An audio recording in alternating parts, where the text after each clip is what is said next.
ओम गुरु सत्ताय नमः। सभी को प्रणाम। प्रत्येक कर्म का कोई न कोई अधिकारी जरूर होता है। परिवार के वृद्ध मुखिया के हाथ में सारी गृहस्थी का नियंत्रण होता है। मिलों और कारखानों की देखरेख एक मैनेजर के हाथ में होती है। राज्यपाल प्रांत के शासन की बागडोर संभालते हैं। राष्ट्रपति संपूर्ण राष्ट्र का स्वामी होता है, जिसके हाथ में जैसी विधि व्यवस्था होती है उसी के अनुरूप उसे अधिकार भी सौंपे जाते हैं। अधिकारियों की दंड व्यवस्था संपूर्ण प्रजा के पालन पोषण और न्याय के लिए उन्हें उसी अनुपात में वैधानिक एवं सैद्धांतिक अधिकार प्राप्त होते हैं। अधिकार न दिए जाएं तो लोग स्वेच्छा से ही छल कपट और निर्दयता का व्यवहार करने लगेंगे।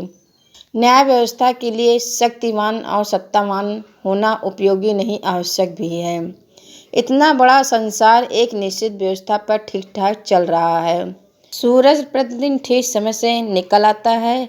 चंद्रमा भी अपने समय पर घटता और बढ़ता रहता है।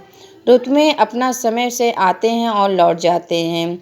आम का बौर बसंत में ही लगता है। टिशू के फूल गर्मी में ही खिलते हैं। वर्षा तभी होती है जब समुद्र से मानसून बनता है। सारी प्रकृति संपूर्ण संसार ठीक व्यवस्था से चल रहा है। अपने कक्ष से जरा सा भी इधर उधर हुआ नहीं कि तारे एक दूसरे को खा जाते हैं। जीवन क्रम में थोड़ी सी भूल हुई नहीं कि रोग शोक बीमारी अकाल मृत्यु आकर घेर लेती है। इतने बड़े संसार का नियामक परमात्मा सचमुच बड़ा ही शक्तिशाली है। सत्तावान न होता तो कौन उसकी बात सुनता। दंड देने में जरा से भी चूक होती तो सारा नियम व्यवस्था गड़बड़ा गई होती। उसकी दृष्टि से कोई भी छुपकर पाप और अत्याचार नहीं कर सकता। बड़ा कठोर है वह दुष्ट जो कोई क्षमा नहीं करता। आग्रह किया है कि हे मनुष्यों, बर्फ से आच्छादित पहाड़ नदियाँ समुद्र जिसकी महिमा का गुणगान करते हैं, दिशाएं जिसकी भुजाएं हैं, हम उस विराट विश्व पुरुष परमात्मा को कभी न भूलें। यह संपूर्ण संसार परमात्मा का ही रचा हुआ है।